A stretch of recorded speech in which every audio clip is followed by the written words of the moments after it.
Hey everyone, today we are going to be once again talking about this Century Arms VSKA here because we finally got this thing to 3,000 rounds. Now, a little bit of an explanation why it took so long to get to 3,000 rounds.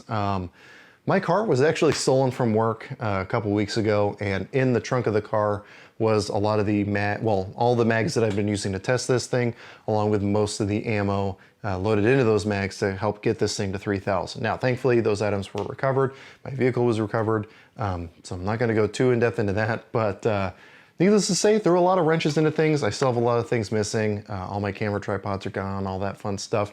But we had the mags and ammo back, a lot of the other stuff back, and so we were able to get this thing to 3,000. So with that downer out of the way, let's go ahead and talk about how the last 1,000 rounds went. So if you remember back to where things left off at the end of 2000, a lot of the internal wear was looking really good. There was nothing really that jumped out at me. Of course, you guys probably saw the pictures from that one if you're watching this one, and you're gonna see pictures from this one so you can directly compare everything there. But there was really nothing that was having me worried. Everything was looking really good. Accuracy was still really good, and thankfully I can say, at least at this point, I've obviously cleaned this thing up so I could take pictures of everything inside, and also to allow us to do a headspace check, which I have not done yet, but I have a feeling I know how that's gonna go. So we're gonna do all that here very, very shortly. So let's, again, recap the last 1,000 rounds. So with this muzzle brake that Century Arms provided, which I'm gonna be doing a more in-depth video on later, this thing has just been really, really boring to shoot. The slant brake that came with it was, as you guys probably remember, really uncomfortable as far as the recoil impulse, so that this brake, AK-74 style-ish brake, has made this thing a lot more pleasant, and it's just been pretty boring. There was one exception. I had like 3 malfunctions in this last 1,000 rounds, but all of those came from one magazine in the same loading of that magazine. It's just a random steel comm block mag, and I'll have to look back at the footage, and it'll be hard to tell with some of the comm block mags, but this might be the same mag that had caused issues before. It's almost impossible to tell just because of the way those comm block mags are marked.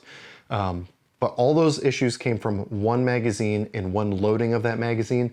So I feel comfortable in writing those malfunctions off as a magazine issue.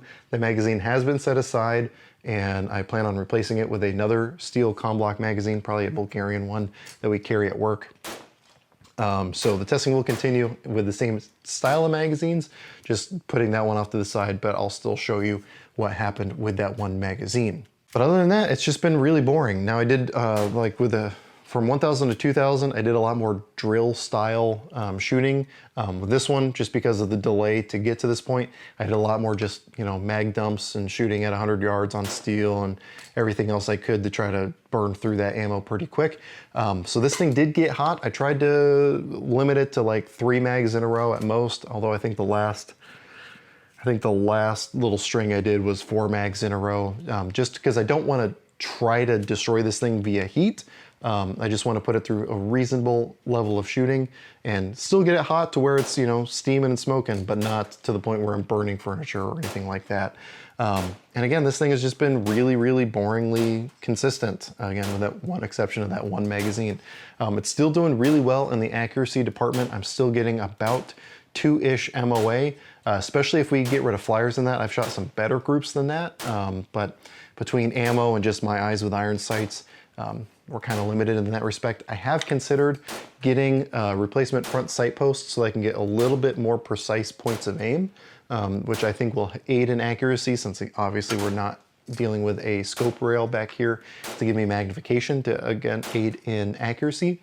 But so far, I'm just really, really impressed with it. Now, I could do a railed gas tube, and I have thought about that, but I really want to test rifles like this in its factory configuration as much as I possibly can. And so replacing the gas tube is a pretty major thing to do and could very realistically affect accuracy. So that is something I'm probably going to avoid doing, at least until the testing for these purposes are done. So hopefully I've already been rolling in photos because there's going to be a lot of photos to show you guys. If not, I'll start doing that now of what the internals are looking like. Again, it's hard to tell when I'm out on the range doing the testing, but once I got home and was able to actually look at the internals, everything was looking really good. Again, nothing really jumping out at me. You know, there's obviously shiny spots from the wear, but nothing really major going on. Now, it's probably worth mentioning, as far as the oil and lubrication for this last 1,000 rounds, I didn't really do much oiling per se. I've been using G96 CLP to do the cleaning, and then just whatever residual was there was the oiling it got, which burns off pretty quick.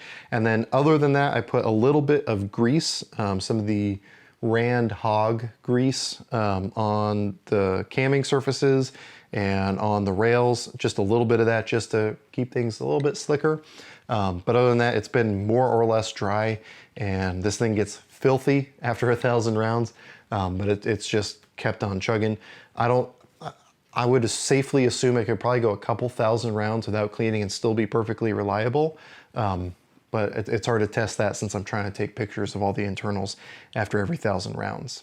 So I'm going to grab my Headspace gauge and then we'll go ahead and check where we're at with this thing. So here I have the Climber no-go gauge for 7.62 by 39. This is the same no-go gauge I've used throughout the testing of this, as well as the testing on the PSA rifle. And I'm going to test this the same way that I've tested it every other time, which is where I lock the rim underneath the extractor on the bolt so that there's no issues there, and let it just kind of dangle in there.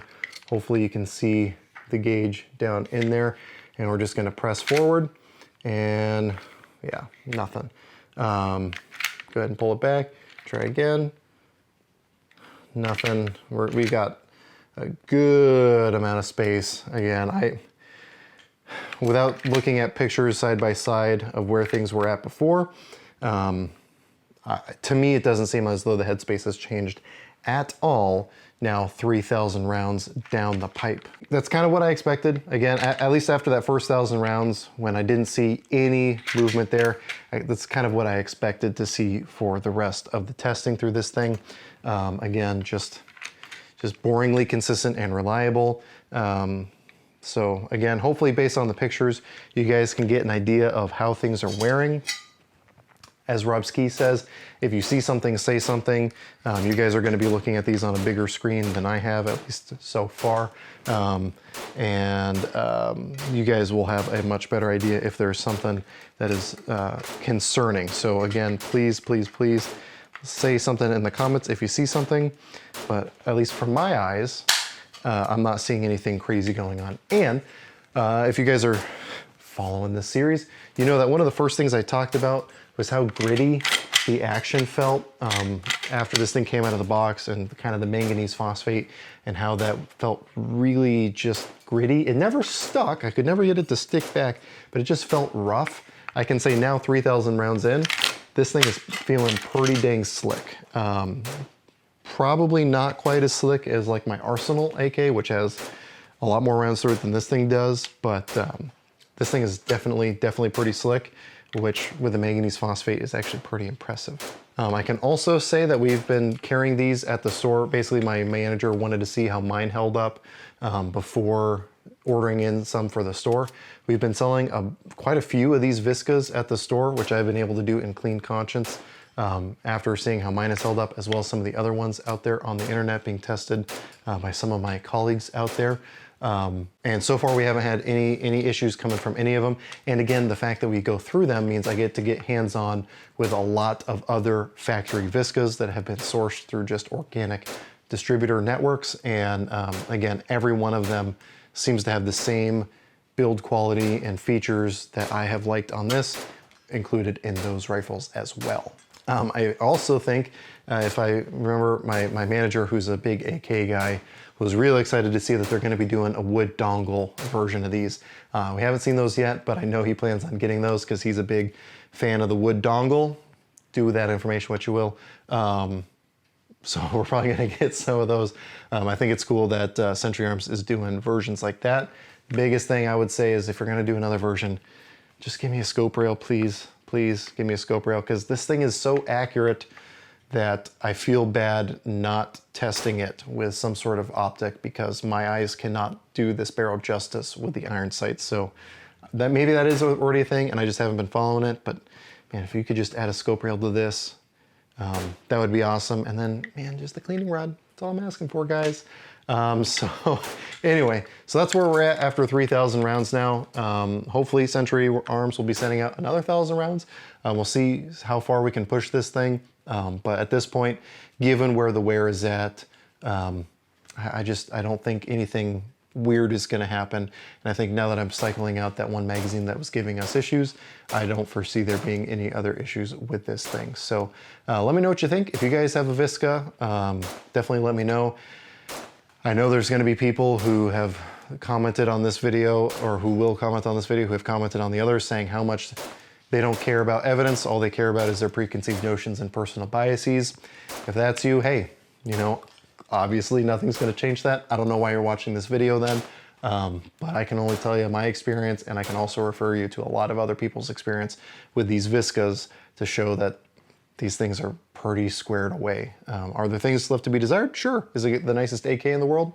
No, but at the price range, it's a damn good option in my opinion. So it's also worth noting that I do still have this up in Mazama Sporting Goods. If you want to actually look at this rifle for yourself, see how it's wearing, look at the internals up close, stop in Mazama Sporting Goods. Unless I have it out at the range shooting it for the weekend or whenever I'm out, this will be up on the wall. If it's not on the wall, ask somebody about it, and it'll probably be, I don't know, somewhere. So if you want to look at this specific rifle and see what I'm seeing in person, come to Mazama Sporting Goods in Eugene, Oregon. So I want to say thanks to Century Arms once again for sending out the rifle for testing, as well as the ammo to put through this thing, as well as their kind of hands-off approach and just saying, hey, just report on your findings.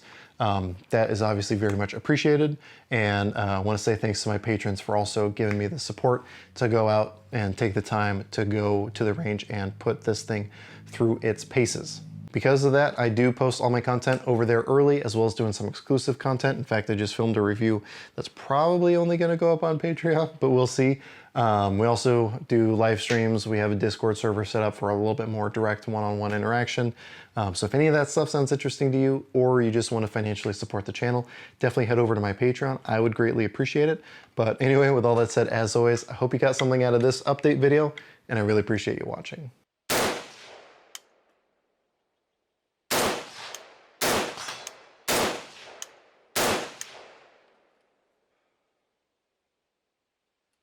Knock the steel down.